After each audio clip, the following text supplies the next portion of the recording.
Meus amores, hoje é sexta-feira, dia 25 de setembro do ano de 2020. Bom, pessoal, vamos para nossa chamadinha? Júlia, Laura, Rafaela, Rafael e Roberto. Oi, meus amores, tudo bem com vocês? Pro espero que sim. Bora lá encerrar nossa semana com muito estudo e muito aprendizado. Afinal, hoje é sexta-feira, mas nós temos lição para fazer. Então, bora lá. Como hoje é sexta, vocês têm que pegar o livrinho de Natureza e Sociedade de vocês. Então, bora lá. É o nosso livrinho verde, certo? Mas antes, a Pro quer agradecer e dar muito parabéns para todo mundo que participou da nossa aula ao vivo de ontem. Vocês estão muito nota 10 e muito de parabéns. Estão fazendo a lição com muito capricho, bem bonito, e a Pro fica muito feliz com isso, viu? Então, bora continuar. Vamos continuar falando sobre a nossa sala de aula, na página 96 do nosso livrinho de Natureza e Sociedade. Ela fala assim, ó: devemos sempre manter a sala de aula limpa. Pinte a gravura que indica o lugar onde devemos colocar o lixo na sala de aula.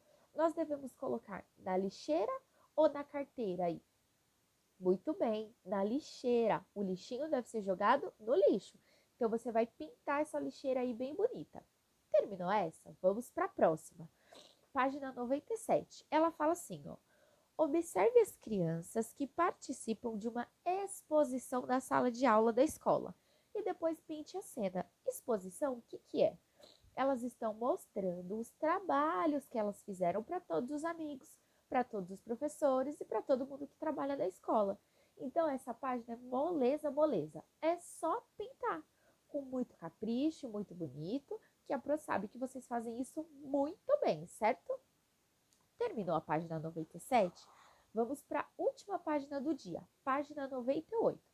Ela fala assim, ó: com a ajuda de um adulto, pinte as expressões que indicam atitudes corretas. Você deve praticá-las. E para ter uma boa relação com os amigos, dentro e fora da sala de aula, tem que ser sempre muito educado e fala sempre as palavrinhas mágicas que a gente aprendeu, certo? Então você vai pintar as palavrinhas mágicas que tem aí.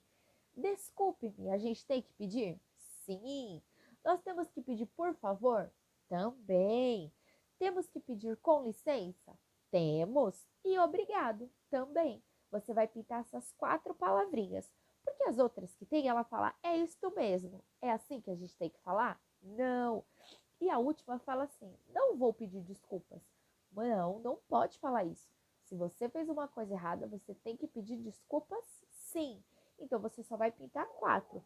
Desculpe-me, por favor, com licença e obrigado. Tá? Vai ficar muito lindo se você pintar uma palavra de cada cor. Vai ficar bem colorido e muito caprichado sua lição. E eu vou amar ver a sua lição desse jeito. Bom, por hoje é só. Nós encerramos aqui e semana que vem eu espero todo mundo, viu? Ótimo final de semana para vocês. Um mega beijo.